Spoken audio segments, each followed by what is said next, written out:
Okay, so today I'm going to talk about the microbial growth cycle of bacteria and synchronous growth. Again, in continuation with my earlier lecture, where we talk about the identifications and purification and all kind of a classification protocols and methodologies to keep these bacteria into different groups and different hierarchy groups. So today we'll talk on the microbial growth and their growth cycle. So we'll discuss different parameters, different methods of growth and their significance. What is the importance of this growth, estimating the growth, and knowing what the growth pattern of the bacteria is, or how the growth varies from different microorganisms, from different conditions and different laboratory conditions, different environmental conditions, and different ecological state of the environment. Well, so this is the overview. First, we talk about the bacterial cycle, growth curve, measurement of growth, and environmental factors and natural environment. Let's talk about the bacterial cycle or bacterial cell cycle. Basically, if you look into the bacterial growth, it is simply binary fission, right, along with the chromosome replication. So once the chromosome is replicated in the cell, it divide, right, and then make a 2 copy. So this is the simple mechanism of the bacterial cell growth. So the major part of the growth cycle is the replication regulation. Although I will not discuss the regulation mechanism of the replication because it is not the part of this topic, but just to make clear that the what you call the integrity of the genome is important. So to maintain the integrity of the genome, and like in number of chromosomes or n number of chromosomes or the genome number in terms of like higher organisms, the replication has mechanism of regulation of replication mechanism, so that in a single cell only 2 copies are formed, or n copies to 2n copies are formed, but not the more than that. So otherwise, the chromosome number may be changed, genome's number may be changed, so that may affect the different species or a species genotype. And then the binary fission takes place. A growth curve, the 4 phases of the growth curve, lag phase, log phase, stationary phase, and the decline phase. So how these 4 phases attain, we'll discuss that part also. And how to measure the growth. Growth measurement is important, and what are the techniques involved in growth measurement, how to quantify these growth, and what is the significance of these growth measurement will be discussed in this topic. What are the different factors, right? What are the different environmental factors which control the growth or which affect the growth? How these conditions like change the growth rate, change the slow growth rate or fast growth rate. It all depends on the different environmental conditions. And what is the natural environment? That is biofilms and cell communication. So this topic is basically divided into 5 different sections, but we'll discuss in the first lecture. We'll discuss bacterial cycle, growth curve, and the measurement of methods of the growth. In the next lecture, we'll talk the environmental factors and the natural environment, that is the biofilms and the column sensing. Well, what are the key terms and definitions define these growth? Say acidophile, extremophile, right, generation time, biofilm. So these are some terminology that should come, should know to you, because this terminology will be used during the growth measurement, growth curve, growth factors involved in the growth regulations, and so on and so forth. Acidophiles are the microorganisms with the growth optimum pH 0 and 5.5. And extremophiles are the microorganisms that grow under the harsh environmental conditions. Could be acidophile, could be halophiles, could be thermophile, psychrophiles, and so on. Now, what is the generation time? Generation time is a time required for microorganisms to double the generation, right? So, for example, in E. coli, the generation time is, for example, is 20 minutes. So at every 20 minutes, the generation is double, 4 times, 8 times, 16 and so on, n to the power 2. So we call them n to the power 2. Now, what is biofilm? Biofilm is basically the colonies of different bacteria or same bacteria in different microbial communities on the surface of the any layer on the surface of indwelling devices. If you talk about the clinical significance, surface of implants, or on the surface of anything, right? Any protective layer can have the biofilm formations. What exactly the biofilm is and how it is formed, what are the different mechanisms involved in the biofilm formation, we'll discuss in later slides. Now, as far as the binary fission is concerned, binary fission means like fission, like break of two. From one cell you can have two cells, right? And then from two cells you can have 4 cells.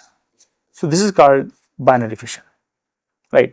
And in binary fission, cell wall, cell membrane and chromosomes play a very important role in differentiating these bacteria and equally dividing the cell organelles and cell cytoplasm or cytosolic component from one cell to, for example, this is the one cell, it divides into 2. So these 2 cells are basically exactly the daughter of this mother cell, and daughter 1, daughter 2, they are equally divided, and the chromosome which is present in it or the genome part of it should be equally divided through replication process, right? So this is what the binary fission is. So there are different steps of binary fission. So you have a young cells in early cycle, then you can it prepare for the divisions, and the different stages of division we all know, right? And then it divide into 2 different cells with the different genome, I mean the replicated genome. So most prokaryotic cells or most prokaryotes basically reproduce through binary fission, relatively simple cell division process. So this is called the simple cell division process, right? Simple, just like a mitotic cell divisions, or even in germ cells you have a meiosis cell division. So this is simple cell divisions where the cells are divided into 2. First, cells are elongated. In certain cases these cells are elongated. So when the cells are divided into 2, they are from binary fission, and equally chromosomes are divided in the same way. Now, E. coli cell cycle dynamics. The E. coli cell cycle demonstrates how chromosomes replicates, right?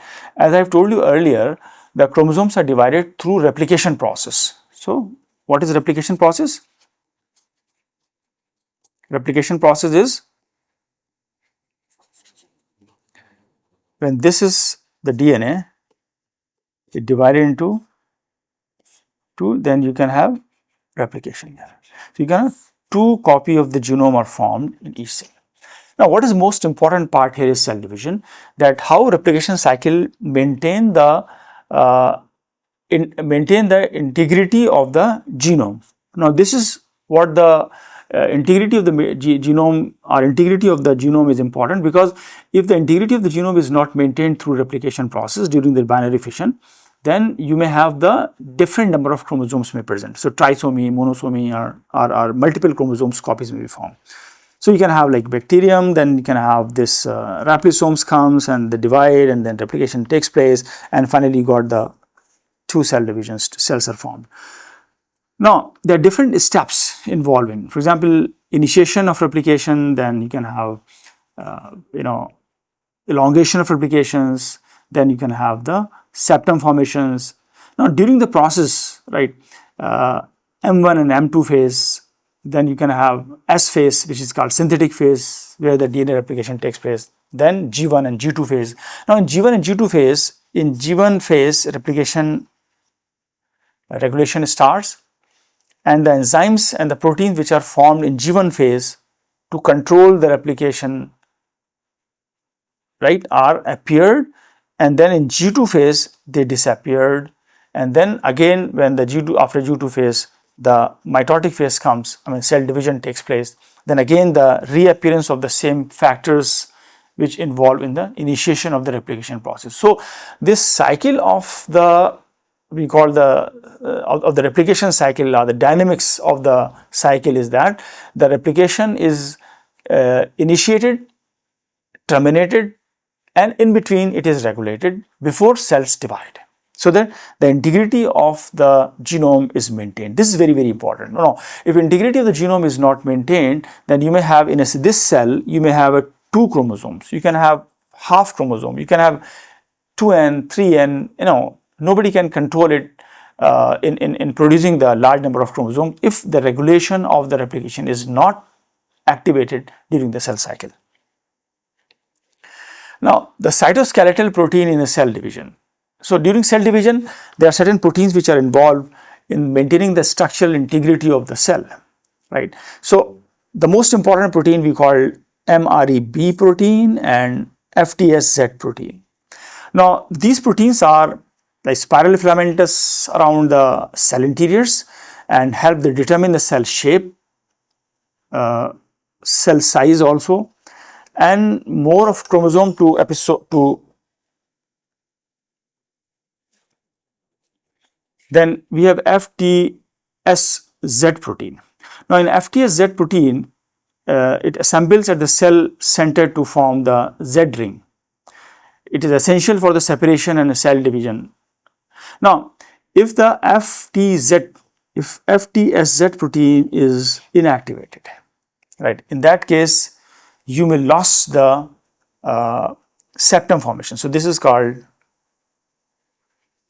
septum formation. See, now this septum formation is important to divide the cell into 2, right. So, these proteins maintain the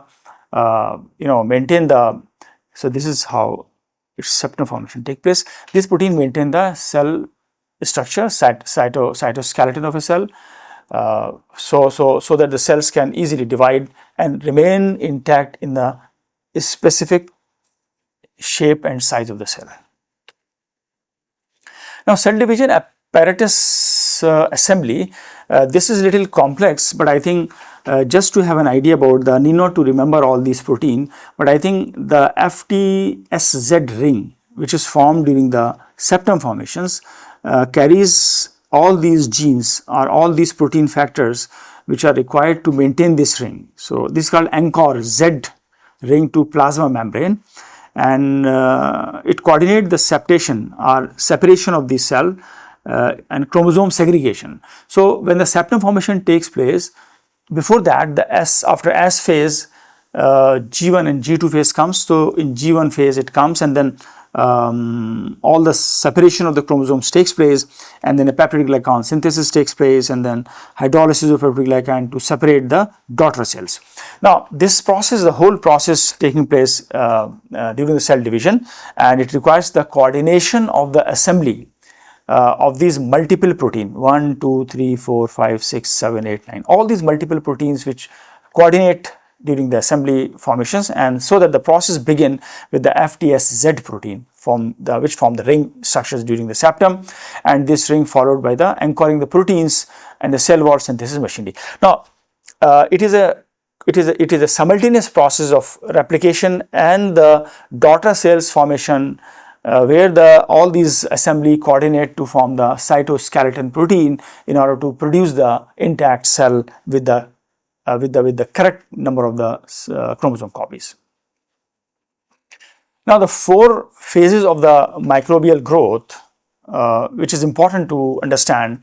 I think these 4 phases are already known everybody, but I think what is most important part here is that understanding the, for example, this is, I can make another plot here like this. This. You see, this is I called as a 1, this is I called as a 2. Okay, I will explain why I have made this plot, second plot on the same growth cycle curve.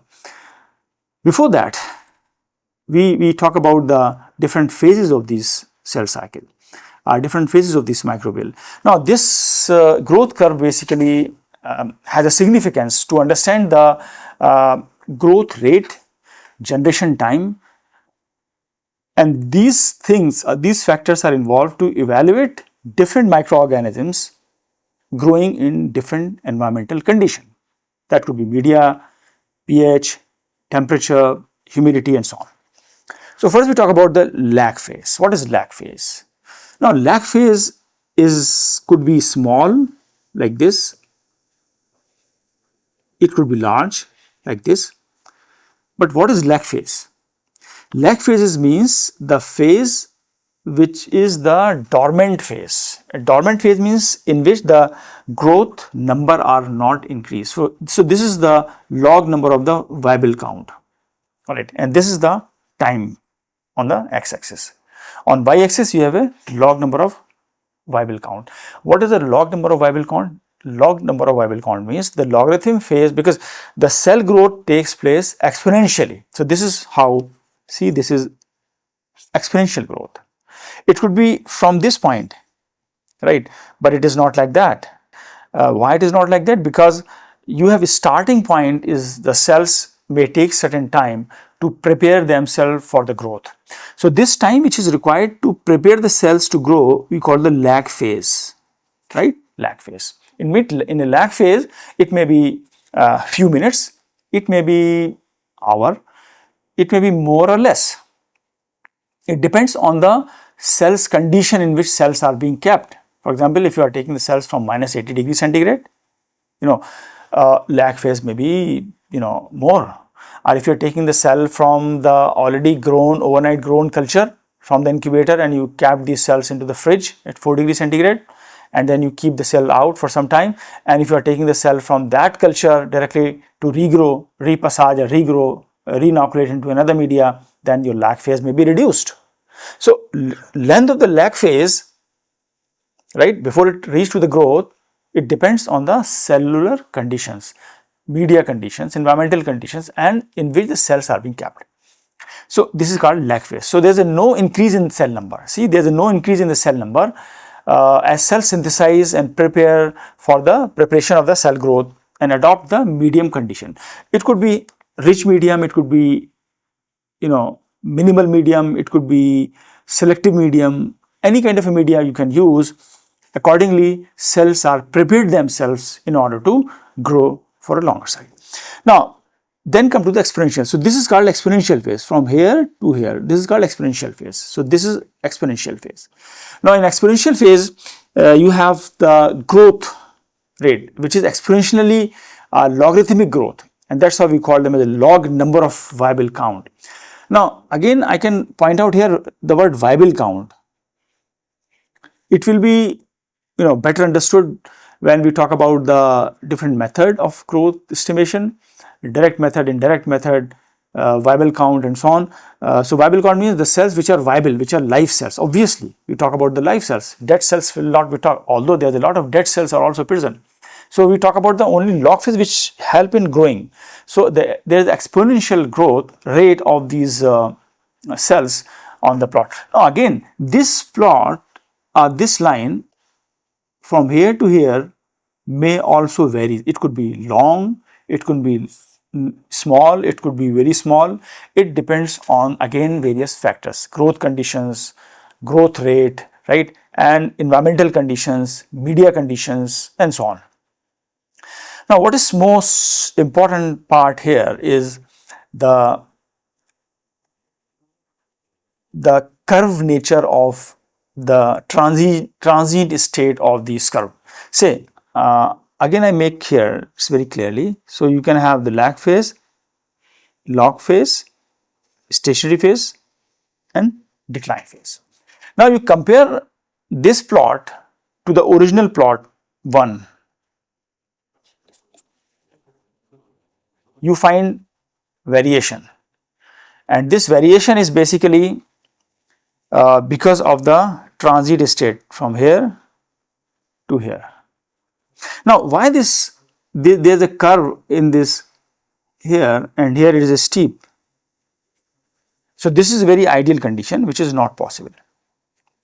This is possible. What does it mean? It means these curves, it means there's a very sharp transition state, there's a very sharp increase or decrease or transformation from one phase to another phase. For example, from lag phase to log phase, all cells in a single form sharply increase. No, it is very rarely formed, and this condition may be posed or maybe sort of created artificially. So we can make like synchronous growth. We'll talk synchronous growth about that. So synchronous growth may have this kind of a sharp peaks, sharp transition corners. But in case of normal growth, this is not a situation. Rather, you have a slightly curved conditions. Now, what does it mean? It means, again, these curves may vary. Now, what does it mean? It means these curves should have the variation or transition from one phase to another phase, again depending upon the type of cells, environmental conditions, media conditions and growth conditions. So sometimes it may be more, sometimes it may be less. But this is a transient state where the cells prepared, some of the cells are in the lag phase, some of the cells are about to reach in the log phase. So they are in between. So there is a transient state, we call transition state of transformation from one phase to another phase. So it may take some time. So the curve looks like a little oval. And then come to the stationary phase. A stationary phase is the growth axis nutrition depletion takes place, and because of the depletion of the nutrition, right, because of the depletion of the nutrients, you cannot have enough nutrients left in order to further move on, and the toxins are produced, some metabolites are produced, so cells get on stationary phase. And finally, because of the excess toxins and excess loss of nutrients, exhaustion of the nutrition, the cells start dying. So at the end, you will get the death phase. So this is called the growth curve cycle. Now, nutrient effect on the growth. What are the nutrient effect? For example, if you take the yield cell in milligram per ml and nutrient concentration. So as you increase the nutrient concentration, the growth increase. All right. Again, here you can see the nutrition concentration. Initially, it may be very high. So you have a very steep rise in the growth, right? Whereas as soon as it reaches to certain exhaustion or a stable state, then there's a stationary phase come. All right. So it means the nutrient also affect the growth. So when the nutrients are less, when the nutrients concentration is increased, right, you can have increase. Now this is how growth rate per hour, and this is called yield cell per milligram per ml. Now it continues to increase, right, but it reaches to certain exhaustion state also. So growth yield increase with the initial nutrient concentration until the saturation comes. So here the saturation has already come. All right. Then growth rate follows the hyperbolic patterns like this hyperbolic patterns. All right. And then it's similar enzyme kinetics reflecting the nutrient uptake by transport protein. So when the cell grow, there's a transport protein which helps to uptake these nutrients, and this transport protein may not uptake the nutrient after a certain limit when the cells are fully grown. Our cells have reached to the stationary or reached to the stable growth rate, and that's how the hyperbolic curves will be formed. Now, there's an alternative hypothesis for cell death. So, one hypothesis of the cell death is that the depletion of the nutrients, exhaustion of the nutrients, and toxin productions. So, traditional death phase means cell irreversibly lost viability due to the starvation and toxin waste metabolites produced by the cells. Now, the viable but non-culturable cell, they are non-culturable cells, become temporarily dormant but can resume growth under the appropriate conditions. So those cells which are non-culturable may have dominance over the cells which are culturable cells, and that may seize the growth of the culturable cells, and that's how we got the stationary phase or the decline phase. Now then come to the programmed death rate, programmed death, cell death. So this is called the apoptosis, or some cells sacrifice themselves to provide the nutrients for the surviving population of a man. For example, this is the very rare conditions where the cells are not uptaking the nutrients, and that may be because of certain factors where the cells are giving a sense, and that is called quorum sensing. Cells are giving sense, they sense themselves to not to uptake and to give enough nutrient to the other cells to survive.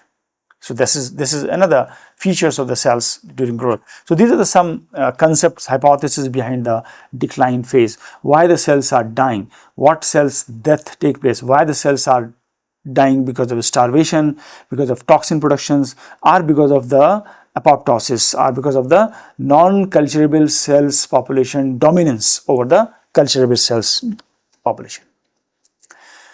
Now, long-term population dynamics. What is long-term population dynamics? If you look at this curve, this is the time, right? This is the overall population size, the violet one, or the dark blue one. Then this is on y-axis. You have a cell number logarithmic scale. Now you see the fluctuation of these hyperbolic curves. Different curves are found, right? Where this is kind of overall population size which comes on the top, right? Now this prolonged decline cell number is basically define the cell population dynamics in the given culture. How the cells taking place, how the cells surviving, how many cells, for example, if trillions of cells are present or millions of cells are present, how this cell 10 to the power 8 or 10 to the power 9 CFU per ml cells are present, how many cells are dead and how many cells are live, right? And the cells which are live, how they are surviving. All these dynamics will be calculated through certain techniques. Now, the extended growth experiment. Extended growth experiment means prolonged time scale, on the long time scale, right? Beyond the logarithmic phase, right? So it reveals the successive waves of genetically distinct variants, right? So it means there's some mutations, some changes, some variation in these cells are found in the chromosome during the division, or they exist the mutations earlier. And natural selection occurs on the basis of a different type of nutrient, different type of media having different nutrients.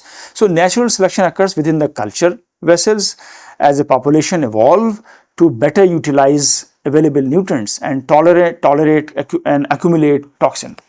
Now, so this long-term population dynamics means they try to accommodate, they try to adapt the conditions where the toxins are produced, because some cells may produce toxins, some cells may not produce toxins. Now this, under the conditions where the toxins are produced, some cells are being affected, or some cells are not being grown well, or even similarly some cells are undergo sacrifice and they can provide the enough media for the other nutrients to survive.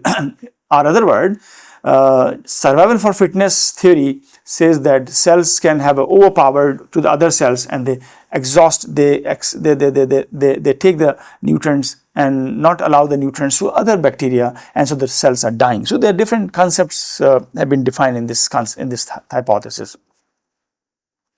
Now, what is generation time? Generation time is basically, if you look at the equation, this equation, n total is equal to n initial into 2n. If you take a log of these two, right, log 10 n is equal to log 10 n naught, right, plus 2 log 10, right. Now, when you take this equation and you calculate the generation time, right, which is called, here generation time is defined as a g, which is equal to 1 upon k, where the k is the growth rate. So the growth rate is the inversely proportional to the generation time, right? Now, what does it mean? It means generation time is, as I have just defined in earlier slides, the time required to reach the generation, next generation. So, 1 cell to 2 cell, 4, 8, so 1, 2, 4, 8, 16, and then 32, 64, and so on. So, this is going on, then n to the power 2. So, 2 is equal to 4, 2, 3 is equal to 2 to the power n, sorry. Then n is equal to number of generation, number of time growth cycle of number of times cycle it replicate. So n can be 1, 2, 3, 1 to infinity. Now, when the population increase with this logarithmic growth or with this concentration or with this exponential growth, and you take a log of both the sides, you reach to the logarithmic exponential growth of these cells, where the generation time may be 20 minutes to even weeks. Now, if the generation time is more, for example, 1 hour is the generation time, so obviously the growth rate is slow. So there is a strain called E1 and E2. E2 have a generation time is equal to 1 hour, and E2 is a generation time is equal to 30 minutes. So which strain E1 and E2 has high growth rate or more growth rate? Obviously this one, E2, because less time is required. In the same 1 hour, it reached to the double population. So growth rate is more high.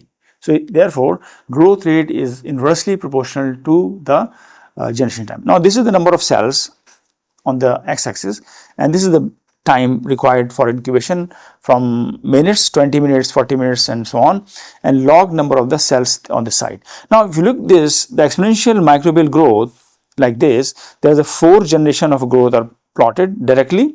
This one, red one, and in logarithmic phase is this one. Now this is the condition where the lag phase initially start, and then you have a log phase, right, and then come to the hyperbolic mode, that is the stationary phase. Now from this plot you can calculate the generation time through the equation while you are calculating the initial number of the cells and the total number of cells. Take a log of both with the 2 to the power n to the power 2 to the power n. Now generation, how to determine the generation time? Generation times can be determined directly from the semi-logarithmic growth plot. So this is semi-logarithmic growth plot, the whole plot. The time required for the population doubling the varies, doubling means 1, 2, 4, 8, 16 and so on, varies dramatically among species from minutes to days, right? Could be days, even weeks. Certain strains, they are growing very, very slow. For example, Microbacterium tuberculosis, Microbacterium leprae, or some other Mycoplasma, some other strains, right? They grow in very, very slow rate. So the generation time is very high, maybe 2 days, 3 days, 5 days, even week. So some of the species, they grow very fast. So their growth rate is very, very fast, and the generation time is low. So generation time is always inversely relation to the growth rate. Now direct cell count. Here we talk about the cell count. How to count the cells? Now this is called Petrov-Hauser counting chamber, where you can simply calculate in this chamber you put the cells, and these cells are being kept, number of cells are being calculated. Now you take the volume is like a volume cc, where you can have the total number of cells present in this, and you put a cover slip on that. So the height of the cover slip on the plate on the slide maybe of say for example 50.5 millimeter or 50 micrometer, and you have the area of this Petrov-Hauser chamber. Basically, Petrov-Hauser chamber is basically defined by the scientist called Petrov-Hauser, and so after his name, the name is given to this chamber. Chamber we call because they have small cubes like this. So this is how it looks like this. So these are small grids. So when you calculate, for example, you have a 5 number of cells. Now you can calculate the total number of volume how you have, and you can have a 5 into 10 to the power 6 cells per ml. This can be calculated through calculating the area first, and then volume and total number of cells present in that particular volume, because ultimately this is area, but since you put a cover slip on that like this, so there's a difference between this to this, a few millimeter, a few micrometer. This calculated with the length into breadth into height. So we call them as a volume, and volume refer to the cc. right? So, and cc's comes to the ml, ml, microliter. And so finally we calculate the number of cells, say for example 5 into 10 to the power 9 cell per ml, right? Similarly we can calculate the, but these are the cells which are not confirmed as a viable cells. So through the direct counting, whether it is a microscopic counting or whether it is a Petrov-Hauser counting, this is the cover slip. See, I was talking about the cover slip. So it has some height. So we calculate length into breadth into height. So this is how you can calculate that. But the cells are maybe viable and non-viable cells. So some dead cells, some live cells. How to know the dead and live cells? Now dead and live cells can be measured through some other techniques, some microscopic techniques, especially fluorescence microscopy or confocal microscopy can also be used for that, which we will talk later. Now, this is the membrane filtration technique.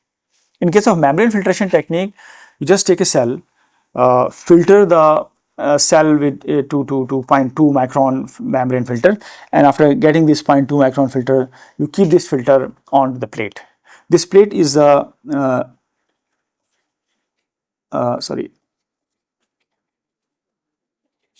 agarose plate. Now agarose plate with the media, nutrient media, give you the the situation to grow the cells. So when you take this membrane, filter membrane, where you take the cells through use as a sieve, and then take this membrane, put on the just like this, put on the plate, and then leave it overnight at 37 degrees centigrade, then you will find like growth on the plates, and that can be counted. So this is the method where you can look into the viable counts, because you are trying to grow the cells under certain conditions. So so membrane filtration trap bacteria, and then they can again have to regrow on the plates. Now colony growth is different media. You can have different colonies, so standard media, total bacteria can be counted on that. Then fecal coliform, some selective media can be, some selective bacteria can be calculated, can be identified through selective media, and you can have specialized media. For example, the media for wart agars support with the growth of yeast and mold. Similarly, there are many, for example, McConkey's, where you can differentiate E. coli and Klebsiella. You can have EMB agar, where you can have a differentiating the color and textures of these cells, so you can calculate. So on the basis of the different type of media, growth can be identified, and you can measure these growth easily. Now this is the turbidity method. Turbidity method is defined on the basis of spectrophotometry. So you can have a spectrophotometer where you can have a optic conditions, optical instrument where you can have rays or UV rays came out, and then radiations, this radiation excited certain wavelength and give you some signal deflect. There's a deflection of the signal. Now generally basically what is being done is OD, we call OD, optical density, OD at 600, because it is the scattering effect. So it's not absorption or transmission, but it is a scattering effect, is equal to OD is equal to 1, leaving to 2 into 10 to the power 8 CFU. So this is the standard formula for calculation. So through this you can make a plot, and you can extrapolate the plots, and you can calculate as your OD is, for example, your OD is 0.1, 0.2, 0.3, and so on to 1. Accordingly, you can make a plot and calculate the at different timeline, different point of time, you can calculate the number of cells being formed in that. Now here's an example of continuous culture, and this is continuous culture is something which defined as you can maintain this culture in order to continuously growing cells, because cells may dead after a certain time. As I've told you, this is the plot, so you can lead to the stationary phase and death phase. But in case of continuous culture, you need not to have this, but you have like only this kind of exponential growth. So you can maintain the continuous culture through chemostat and through tabutostat. Chemostat means you can keep providing the through control valve, you keep check, and then you can have a culture vessels where you can keep adding the fresh media here as you find the chemical gradients change. And so when the chemical exhausted, it will be formed through certain method from chemostat, and then you can calculate again how much media is required. Again, you can add that chemical.